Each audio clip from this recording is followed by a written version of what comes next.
Hôm nay em có 5 cái máy của Ryobi. 5 cái máy này thì cái này nó đi theo pin là pin 5.0 và 4.0, pin lớn nha.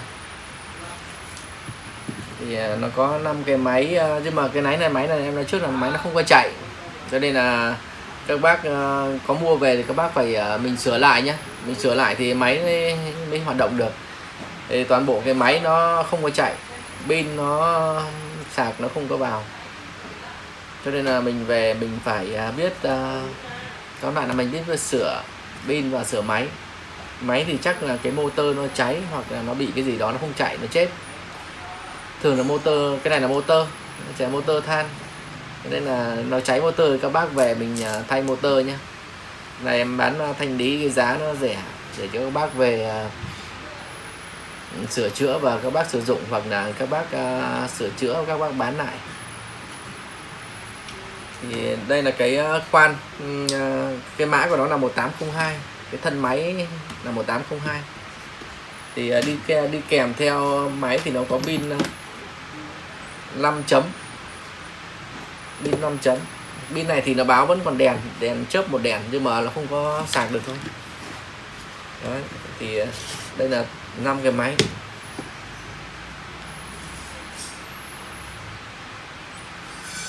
Pin thì toàn bộ nói chung là sản xuất của nó từ 2017 2018 hết nha. Nhưng nó chỉ bị tụt cell. Nên là trong cái cục pin lớn này thì nó có 5 cell, 10 cell. 5 cục pin này thì nó có 10 cell, đây là 5 chấm, nó có 10 cell. Thì trong cái 10 cell này thì nó có khả năng nó sẽ chết trong một vài cell gì đó, thì nó không có cân bằng. Một là nó chết, hai là nó sẽ bị tụt. Nhưng mấy cái máy pin khác thì nó khoảng 4V hoặc là 3,7V.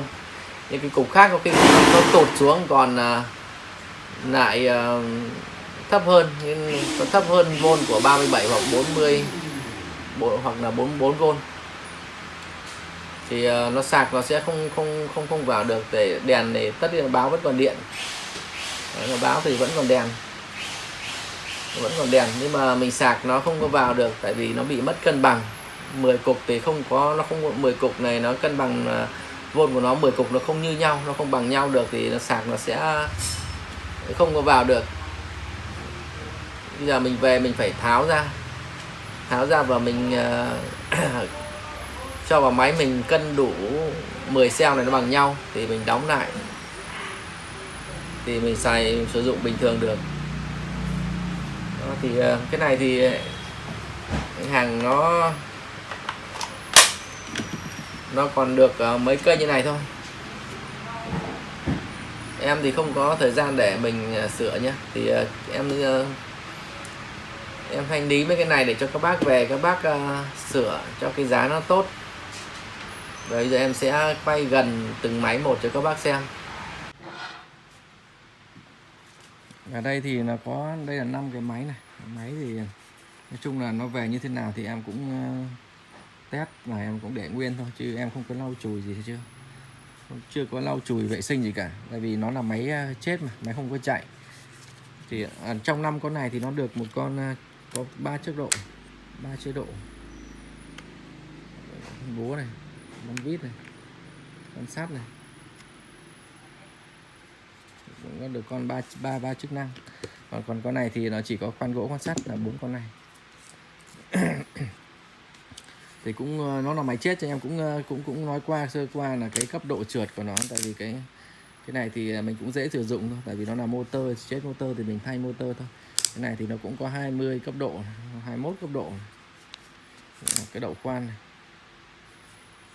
Đấy, cái máy thì nó cũng sản xuất 2017 thôi, chứ nó không phải là năm 2000 hoặc là năm 2000 lẻ mấy. Cho nên là nói chung là cái bộ nhông, bộ cò, vỏ áo, đầu của nó thì vẫn còn ngon. Cái này mình chỉ về mình thay motor là mình sử dụng được rồi. Nói chung là pin biết thì cũng còn đẹp nhá. Tất cả pin thì em sẽ chọn các bác pin đều chớp, đều có đèn hết. Có đèn hết nghĩa là pin sống hết, chứ nó chỉ bị lệch thôi.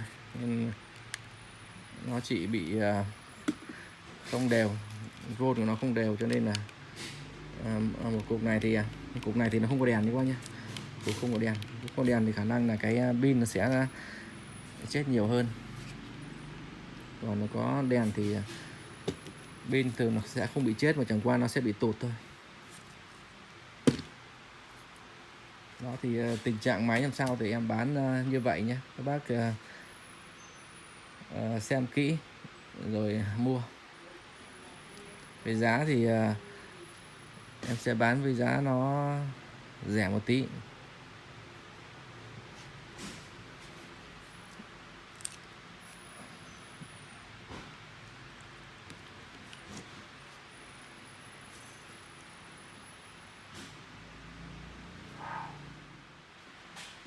Thì năm cái máy này đây thì em sẽ bán rẻ một tí. Cái giá của nó em sẽ bán với giá là 750.000 một máy. 750.000 một máy các bác nhé. Đó thì 5 máy 750.000 một máy, 35 nó 3.850.000.